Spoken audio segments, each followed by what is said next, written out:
Hello ជំរាបសួរថ្ងៃនេះយើងមកតមរោងទៀតហើយជាមួយនឹង DJ ក្រឹមតែម្ដងនេះជាធុងបាសរបស់គាត់ហើយខ្ញុំនឹងកាន់ឲ្យគាត់នៅរោងនេះបាទ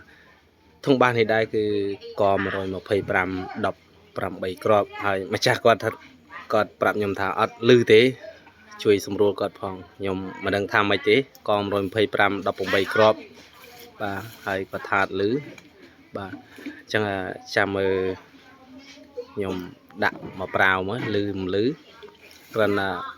បើមិញហឹងតិចបាទហើយអុបលើរបស់គាត់គឺក125ទាំងអស់បញ្ជាក់ណាហើយអុបលើរបស់គាត់ចម្រុះបាទមាន DC មានអុបលើDC ហើយនឹងអុបលើមកពីខាងស្ដេចប្រទេសអំណាចទី2របស់យើងបាទគឺបញ្ជាក់អត់មានអុបលើខាងប្រទេសចោលទេបាទគឺសិតតែលំដាប់អុបលើតែម្ដងអាចប្រកួតមួយអុបលើប្រទេសចោលរបស់យើងបានគឺញាក់សាច់តែម្ដងហើយយើងទៅមើលអំភ្លីរបស់គាត់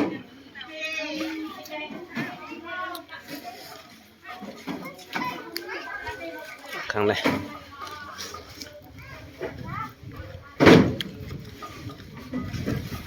បាទហើយនេះគ្រឿងរបស់គាត់យើងប្រើម៉ារ៉ានី control សងនឹងសាប់សំឡេងរបស់យើងហើយយើងប្រើ C 2002អូសងC 2002នេះតិចទៀតដូរចេញហើយយើងអត់បានដាក់ទៀតទេអានេះគឺដោយសារតែយើងបន្តិចញុចក៏យើងមកដាក់សិនទៀតយើងជំរះចោលហើយយើងប្រើខាង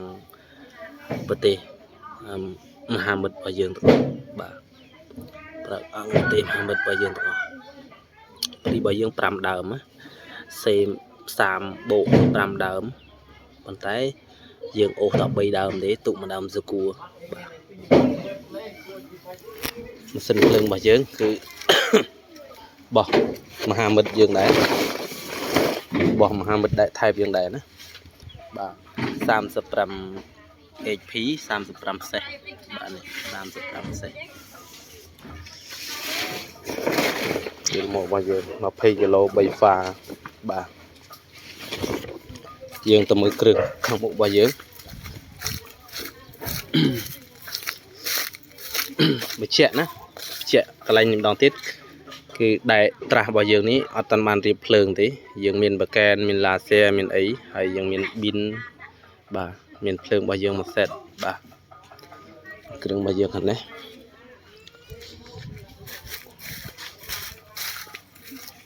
បាទនេះគ្រឿងរបស់យើងខាងមុខមានប៉ុណ្ណឹងឯងម៉ាស៊ីន play បတ်ចម្រៀងរបស់យើងបាទអញ្ចឹងមានតែប៉ុណ្្នឹងហើយបងប្អូនយើងនឹងចាំមើលវីដេអូភាគបន្ទាប់នៅពេលខ្ញុំដាក់នៅពេលរំលេងនៅពេលយប់ហើយនឹងស៊ីនៅពេលថ្ងៃស្អែកជាបន្តទៀតបាទអញ្ចឹងយើងមានតែប៉ុណ្្នឹងឯងអរគុណច្រើនសូមជួយ share ផងអរគុណ